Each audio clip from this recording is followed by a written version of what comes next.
department responsible for the drafting of all legislation. I became Solicitor General in 1991, I believe.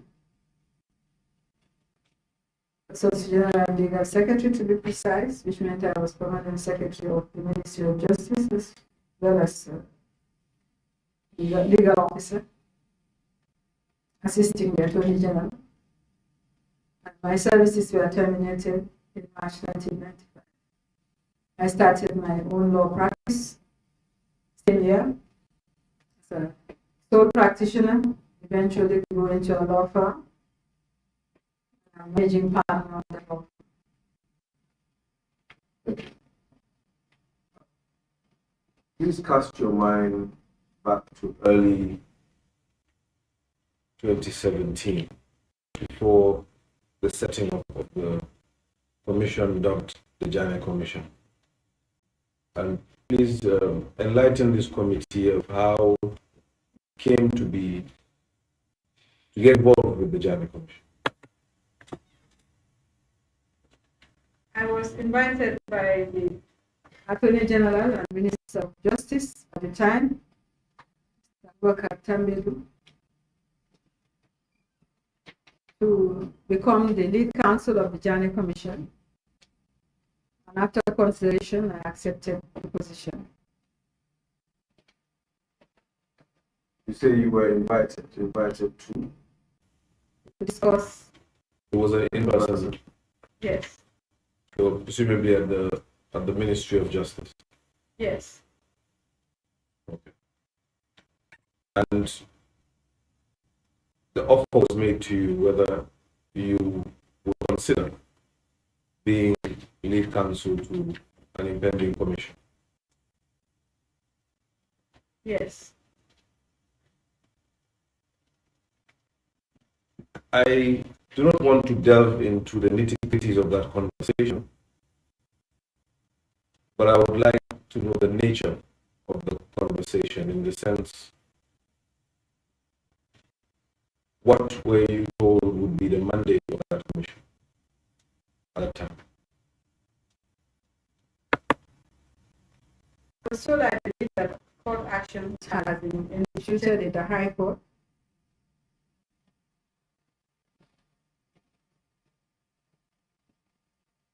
In relation to the former President Yahya Jammeh, in connection to matters relating to public institutions, and that the decision had been taken that the matter was better pursued by a commission, a presidential commission of inquiry. And as such, the ministry was in the process of setting up the commission of inquiry, respond to, I believe, instructions from the president, and counsel was needed to assist the commission.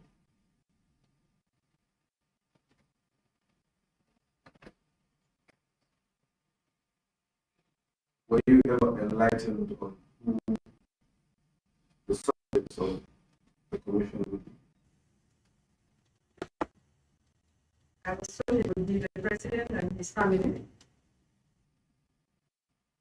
I think at the time that was what I was told.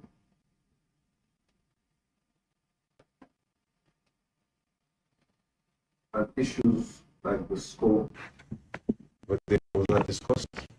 That didn't meet. I believe it was. The scope was discussed. But what I understood was that it was matters connected to the High Court case as formulated. Were you shown these proceedings? I think eventually I will see it. Did you have any observations or reservations at the time of this discussion? The minister, I believe the observations in the nature of what perhaps your question is more precise.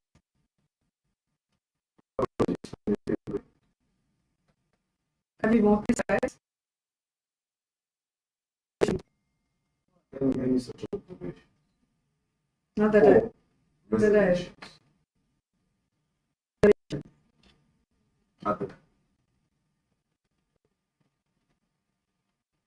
reservations as what expressed to the Attorney General? Yes, from your discussion.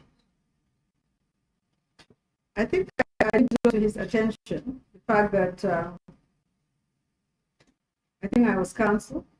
I believe in my statement I was counsel to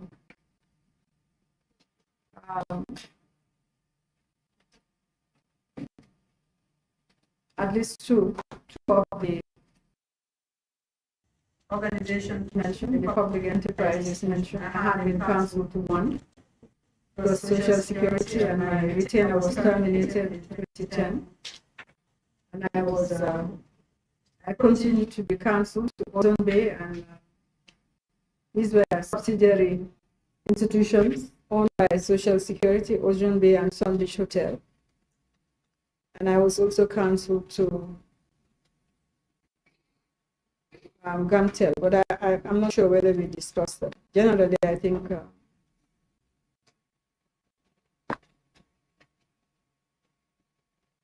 Gamtel and Gamsel, those were the organizations I was counsel to. We discussed it generally. And the understanding was that there was no apparent conflict of interest.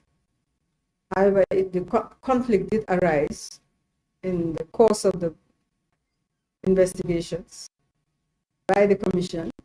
It would be discussed as at that time.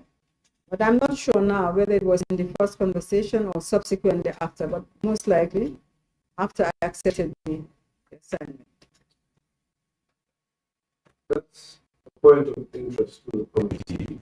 I would ask, when was this meeting held? I think we met before I was engaged. So I was engaged by letter. I think the date is in the statement that I gave.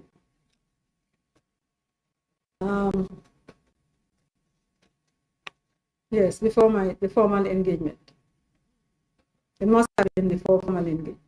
Can you report what timeline?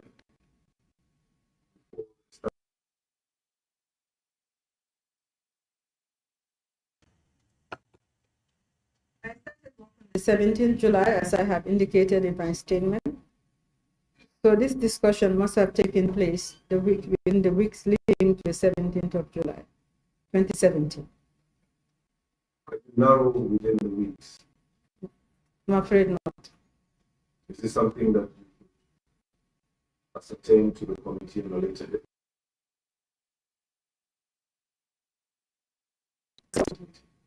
The conversation, the meeting. No, I cannot give you precise dates to when we had a meeting. What about the precise time? It must have been end of June, early July. And of course, after that meeting, a few weeks later, as you stated, a letter was issued to you. Yes. And this letter was issued to you on the 12th of July 2017. Honorable Chair, remember I'm referring to MOJ 3B. If the Secretariat could afford the witness with MOJ 3B.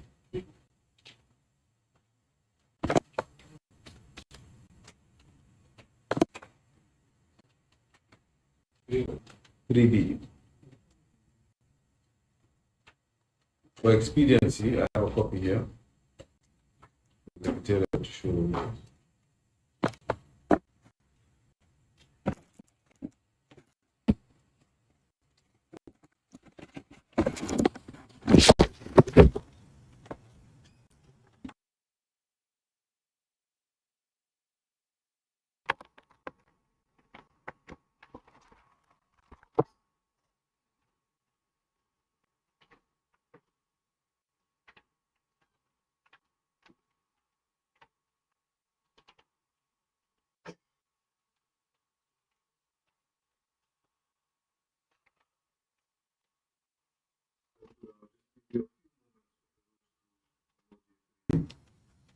I have read it.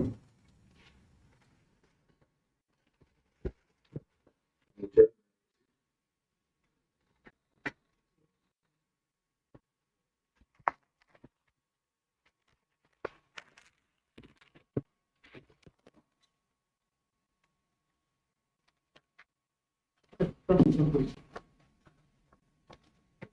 So you were then issued with a letter dated the 12th of July 2017.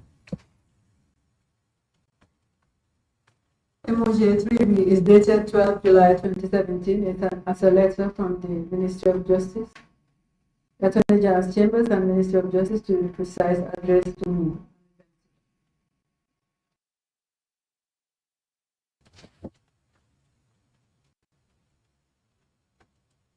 Were you given a TOR? Or did rather a TOR accompany this letter? No, What were the accompaniments of this letter? it was not, as far as I can remember. It wasn't accompanied by anything else. What about the mandate of the commission or the establishing instrument? Kindly familiarize yourself with the Commission's terms of reference. It's a very new work. The Commission's terms of reference were published as legal notice. It was not attached to this letter. So I assumed, the letter assumed that I would take yeah, And upon issuance of this letter, were there subsequently any terms of reference developed terms of reference for for your work as lead counsel? an engagement letter was developed. When our services are engaged as counsel, we prepare engagement letters. So an engagement letter was developed. It was shared with the ministry. It was subsequently agreed, and which I sent to the ministry for signature. It was signed by the Solicitor General, dated and returned to me. And those served as the terms of reference as you state for my work. Great. Before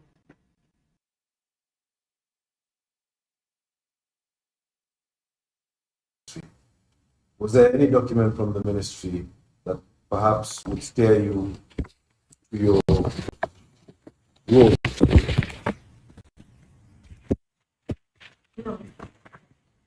No, but we had copious, comprehensive discussion.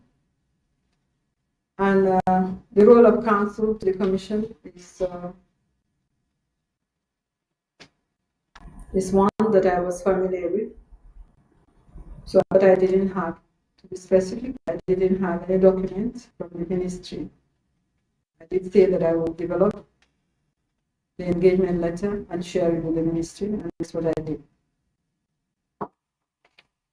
You mentioned that the role is a role that you're familiar with. Can you kindly enlighten this committee on what you mean by that?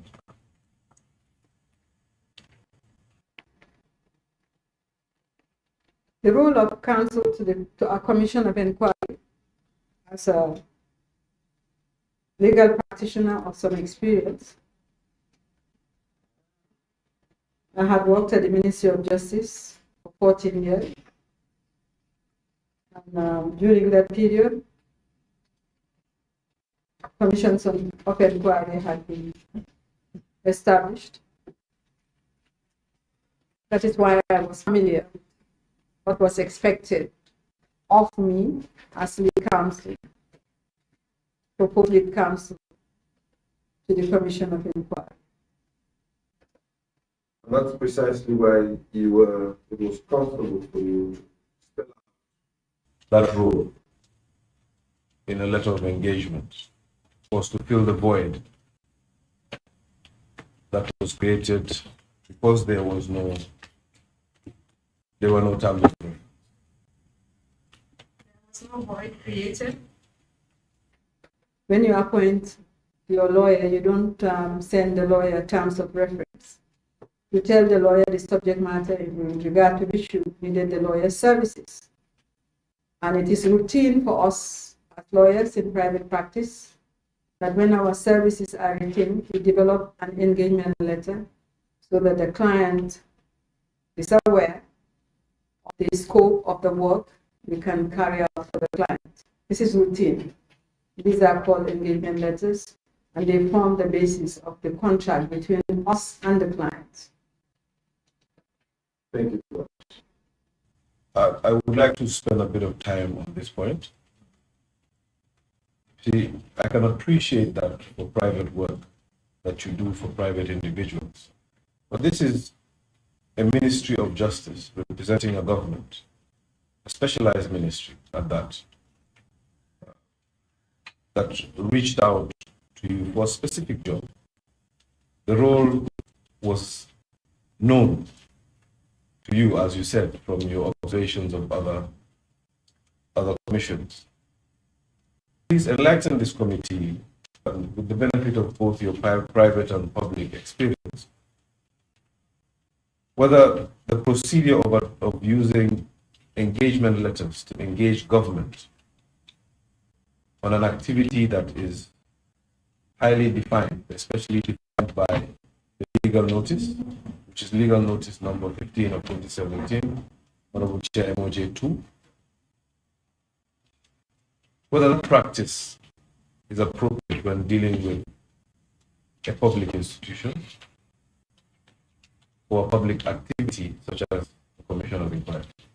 Please enlighten. Your question is whether an engagement letter is an appropriate document for a public institution. Yes, it is. Given the nature of work of the commission, the role of a lead counsel is pretty defined. Wouldn't you agree with me? No, it's not defined, and it doesn't have to be. It's just like every lawyer, every counsel appointed by the Honorable Attorney General. You appoint your lawyer, you give the lawyer a brief, and what the lawyer needs to do is guided by the lawyer's profession. So no terms of reference, no term TOR is required. The reason why the engagement letter is prepared by lawyers when they are instructed is to set out the terms on which the lawyer will carry out the work, and to also, because it's a contract, there are terms to the contract, so there will be no misunderstanding. That's one. Secondly, it's also to indicate the scope of work that the lawyer can carry out vis-a-vis the engagement. And it is the lawyer who sets out the scope of work, and in doing so, the lawyer indicates their understanding of what they are being asked to do. No lawyer asks the client to send them an engagement letter. It is the lawyer that prepares the engagement letter. And it's not peculiar only to lawyers. Accountants do the same, because we understand what we're being asked to do. So I understood the implications of what I was being asked to do, and I set it out as it's our practice, and it's normal practice, in an engagement letter, which I sent to the Attorney General. I'm curious, Ms. Bensouda, who were you engaging? Who was your client? The Attorney General, acting for the government of the Gambia, was my client. Please enlighten me. Would you say that a commission of inquiry is dependent on a government, or would it be an independent institution? What a commission of inquiry is has been defined by the Supreme Court of the Gambia in the case of Ferriel Ghani. And in that case, the Supreme Court stated that the commission of inquiry was part of the executive, which is the government of the Gambia. However, in the conduct of its work, it is independent and it has powers. But as far as what a commission is part and parcel of the government of the Gambia. Of course, it has to belong in the grand scheme of things to one of the arms of the government. So it belongs to the executive arm. I would agree with you. My question is... No, I didn't say that. I didn't say it has to belong. A commission is issued by the president in exercise of his powers under the Constitution. He issues the commission to carry out a certain work for him as president of the country. And as I said, I think I do have the case if you're interested, which precisely indicates what the Supreme Court said a commission of inquiry is.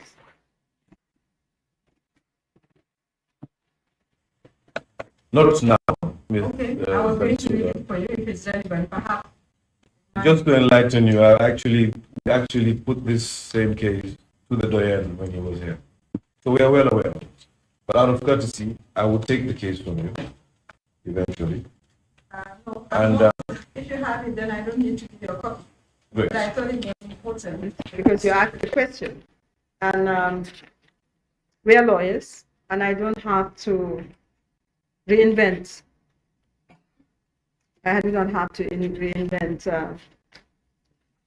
an answer for you, because the Supreme Court of the Gambia has already set out what the commission is and is not. So the commission is part of the executive arm of government. So the answer to my question is that your client was the government and the commission is part of the government, correct? The commission is an extension of the government of the Gambia. That's fine. And it's perhaps, interesting and that I was appointed by the Attorney General acting on behalf of the government to assist the commission. Yes. It's interesting that you mentioned that commissioned by the president. And of course, the nature and structure of commissions of inquiry are spelled out in law. You would agree? Spelled out in the Constitution. In the Constitution and in statute. Would you agree?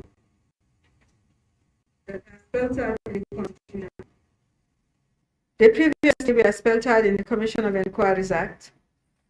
And then when the 1997 Constitution was enacted, it has a whole chapter relating to the Commission of Inquiry.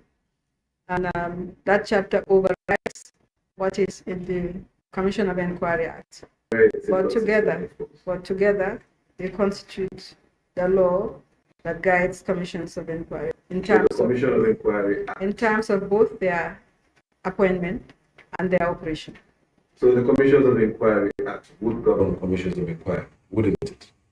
The Constitution would govern commissions of inquiry, and where appropriate, with respect of any matter that is not in the Constitution, reference should be made to the Commission of Inquiry Act. So the Commission of Inquiry would govern commissions of inquiry.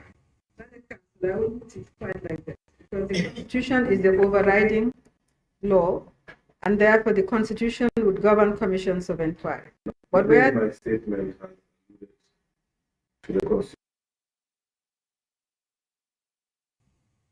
My question is whether,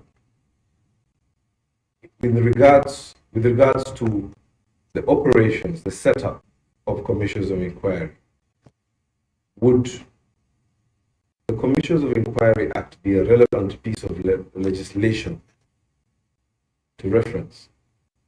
It is relevant where there is a gap in the Constitution. And I know no inconsistency with the Commissions of Inquiry Act and the Constitution. Perhaps if you do, you can enlighten us.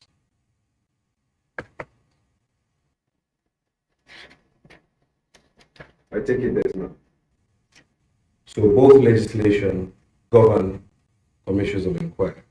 Now, it's interesting because Counsel. yes, yes, yes. With due respect to you and your standing in this August committee,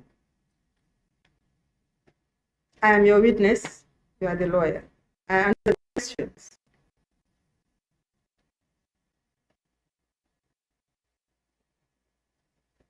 Is that it? My answer. Constitution is the prevailing body of law that you refer to when it comes to commissions of inquiry that apply to commissions of inquiry. But if there's any aspect of a commission of inquiry that's not in the Constitution, reference is then made to the Commission of Inquiry Act. You would have observed that the Constitution covers, in many respects, what is already in the Commission of Inquiry Act, in terms of how a commission can be issued, in terms of how it can be constituted. So with regard to all those matters, you refer to the Constitution. And with regard to any other thing that is not in the Constitution, you refer to the Commission of Inquiry Act.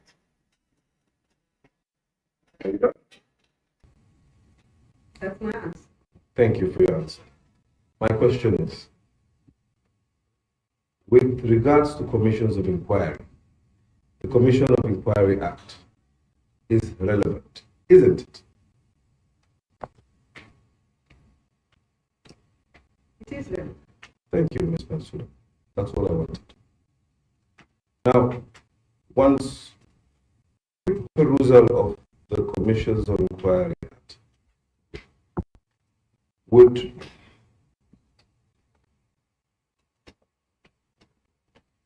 reveal the functions of respective personnel within the Commission of Inquiry as set out. Would you agree? Would you like to be furnished with the Commissions of Inquiry Act before we thread on this line of question? Certainly, if you're going to ask me specific questions on the Commission of Inquiry Act, I would like to be furnished with a copy of that.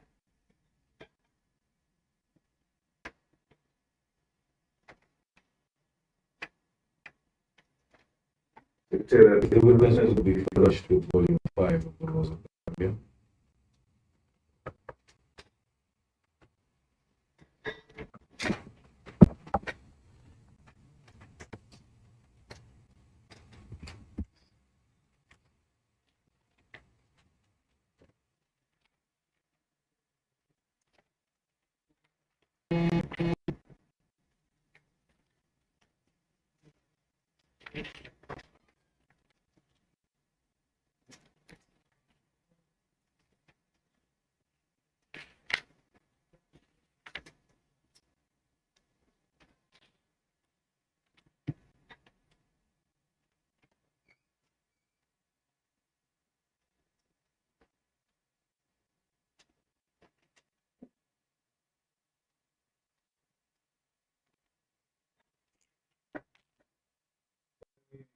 While we wait, Mr. Sir, to catch up on whatever we have lost, can you please take us through MOJ 3K, which is your engagement letter? It's dated the 24th of July, 2017. If you do not have a copy, one will be furnished to you.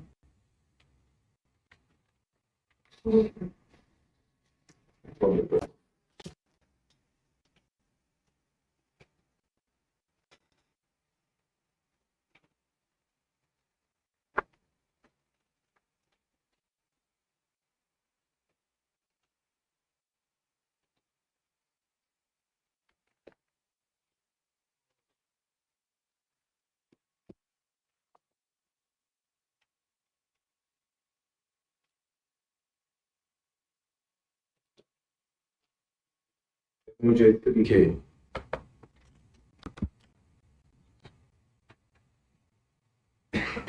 Would you like a copy or do you have one? I don't have. I have my own, which is not numbered as emoji 3K, but I'd rather use the exhibit that you have as emoji 3K.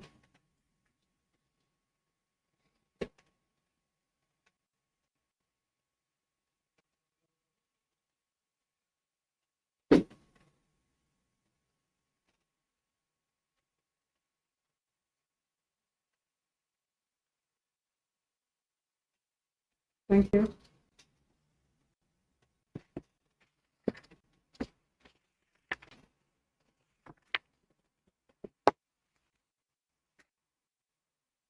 I see it. Yes. Please take us through it. Want me to read it? You don't need to read it, just give us the essence. MOJ 3K, which is dated 24 July 2017, is a letter emanating from my law firm addressed to the Honorable Attorney General, Minister of Justice, and copied to the Solicitor General and Legal Secretary. It is the engagement letter and commission of inquiry into the financial activities of public bodies, enterprises, and offices as regards their dealings with former President Yahya Jammeh and protected markets. It says, thank you for your instructions in a letter dated 12 July 2017 in relation to my appointment as lead counsel. You need not read it. In the above-mentioned commission of inquiry. I write to confirm the basis on which I have agreed that I will act as counsel. So what is set out in MOJ 3K is the basis on which I had agreed with the Honorable Attorney General that I would act as counsel. So it captures the scope of work. The scope of work is divided into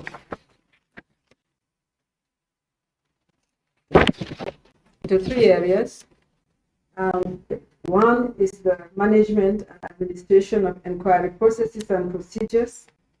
And here I set out what I understood that I would be required to do or oversee. And two is the investigation process and the correlation of the evidence. And again, it sets out what I'm required to do, what I understood by the instructions that I was required to do. And three covers the proper and effective conduct of commission hearings, whether in public or private as appropriate. So each of these areas are itemized and set out extensively that I understood that my engagement would require. The rest of the engagement letter sets out my duty as client, as lawyer to my client, whom I consider to be the Honorable Attorney General, the team that I had put together. And I had indicated as at that time, senior associate from my office would be joining me, the person of Miss Anenjai. The second part sets out the fees and expenses that was agreed, the fees that was agreed that expenses perhaps that I would be incurred. The fourth part indicates the responsibility for advice and services. These are a caveat, usually put in all the elements, and my signature. Thank you. I'm contending with who was engaged here, and you have clarified that it's the Honorable Attorney General.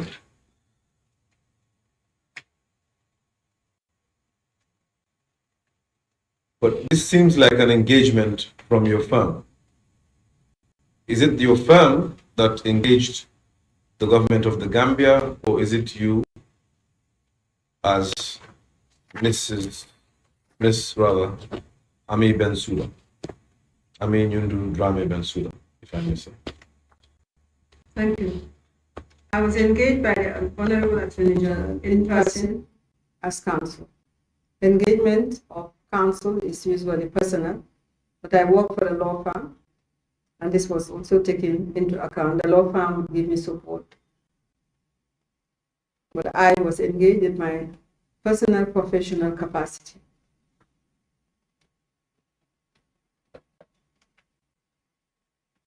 I'm still not clear on, you were engaged in your personal capacity, you just stated, correct? Yes. I was appointed by the of 12 July, MOJ3B, in my personal capacity as lead counsel, to be lead counsel to the Commission.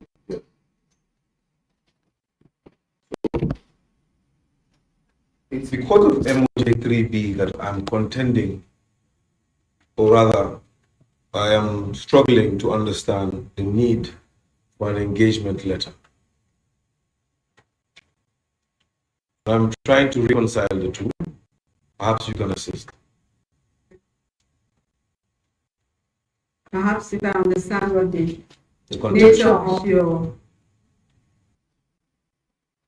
misunderstanding is. Sure.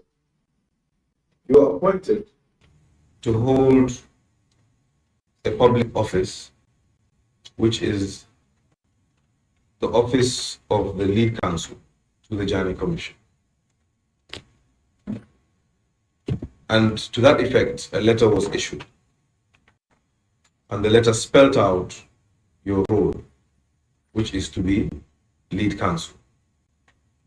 And of course, the TOR, so rather the legal notice, the mandate of the commission, would spell out the mandate of the commission, and you were to act as the lead counsel for that commission. What my contention is why there was a need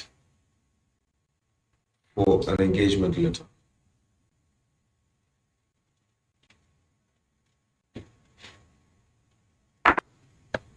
Just to clarify, firstly, the premise of your question.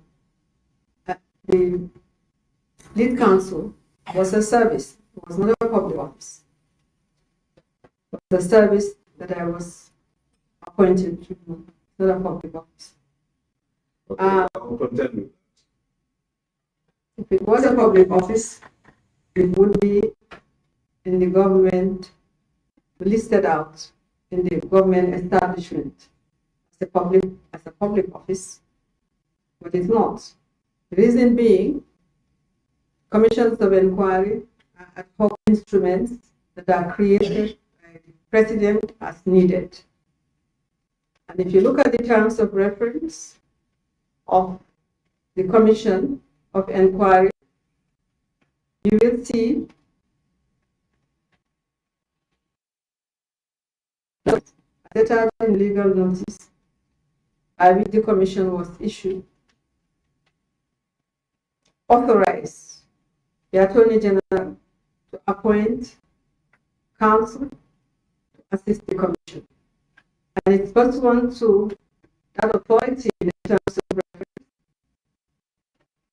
that the Honorable Attorney General appointed and instructed me to act as lead counsel.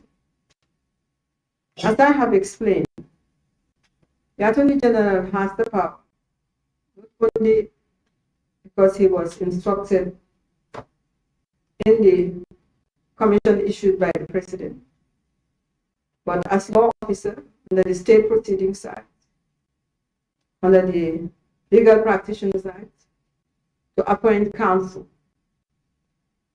with regard to any proceedings.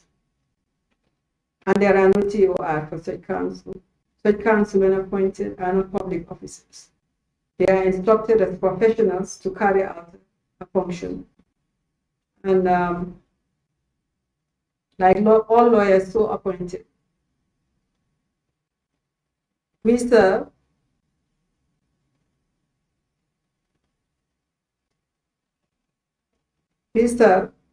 and I serve as a lawyer to the government appointed by the President for a particular purpose. was not a public servant. Secondly, if I may just correct the record, BENSOUDA, I did not say you are a public servant. I said you occupy a public office. Okay, I did not occupy a public office. I was not appointed to any public office. My attention was not drawn to any public office called lead counsel. I was told the council was a commission was being appointed. Council was needed, and would I serve as the council? I was appointed by that letter of the 12th July, and I set out in an engagement letter to be signed because I needed a contract. Precisely because it's not a public office, it's not subject to any rules that apply to public officers. I needed to have a contract, and that contract would circumscribe what I am expected to do, would govern the expectations on both sides as to what I'm undertaking and the terms on which I would undertake it. That is the purpose of the engagement letter. Without such an engagement letter, the appointment would be at large, because there is no office called legal counsel, lead counsel. There is no establishment rule for public, any other public instrument that would govern my role, as opposed to if I was state counsel, for instance. So I needed an engagement letter. And it's that engagement letter that formed the basis of my relationship with my client. My client was the Attorney General acting on behalf of the government.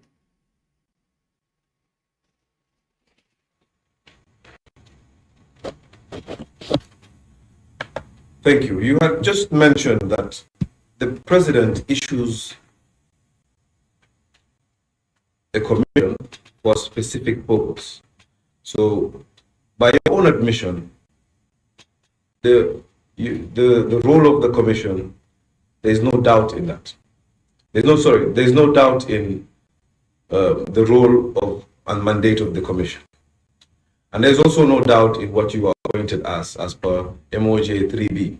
You are appointed as lead counsel. Correct? Am I?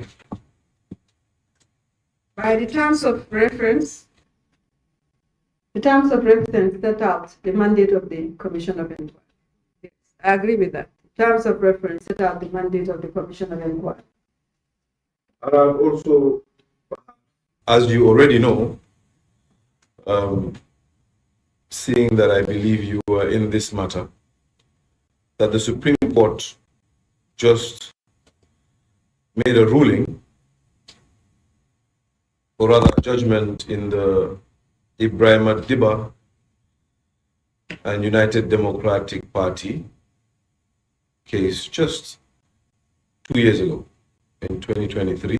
I can afford you the judgment, but I'm sure you've read it. And it defines what a public office is. And for all intents and purposes, a public office is an office of which the emoluments of which are charged under the CRF, the Consolidated Revenue Fund. I find it difficult to exclude the office you held as lead counsel from that definition. If you could enlighten us how such an office would escape that definition.